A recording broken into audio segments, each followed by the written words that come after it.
या वर्षातील आतापर्यंतच्या बेस्ट बाप्पा मूर्तीचं आज आगमन झालं. सोबत आज आगमनात काय काय घडलं या मी तुम्हाला सांगतो. आज आगमन शांत पद्धतीने होणार होतं. गोड गणपतीचं आगमन आज नसल्याने गर्दी तशी कमी होती. आज परळ वर्कशॉप मधून पहिला बाप्पा बाहेर पडला, कामराजचा महाराजा. नंतर अरुण दत्ते दादाच्या कार्यशाळेतून सुंदर बाप्पा बाहेर पडला. मुंबईचा एकटा राजाची तयारी सुरू होती.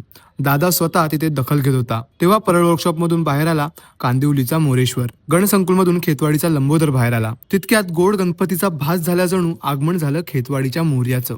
खूप सुंदर मूर्ती होती. फायनली मुंबईचा एकटा राजा बाहेर आला. सोबतच परळ वर्कशॉप मधून आला मुंबादेवीचा गणराज. त्याच्याच मागे लागून होता काळा चौकीचा राजा. सुंदर रूप बाप्पाचं होतं. महाराजांच्या प्रभावळसोबत गोड बाप्पा वलसाडसाठी रवाना झाले. लेबर कॅम्पचा सुखकर्ता प्रभू श्री रामांच्या रूपात होते. खार बांद्राचा राजा दिसायला खूप सुंदर होता. अजून खूप साऱ्या गोड गणपतींचं आगमनात झालं. संध्याकाळ होत होती.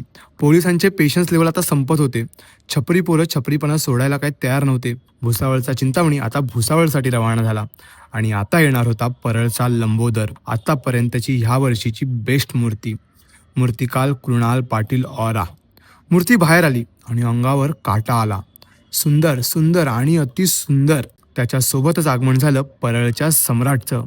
बाप्पाची मूर्ती फार गोजिरी होती. आता वेळ होती खेतवाडीत जायची, मुंबईचा महाराजा बघायला. मूर्ती नरसिंह अवतार कमी आणि मला तरी हनुमान स्वरूप वाटली. मूर्ती किती उंच बनवा पण नीट विसर्जन करा, हीच खेतवाडीच्या मंडळांना नम्र विनंती.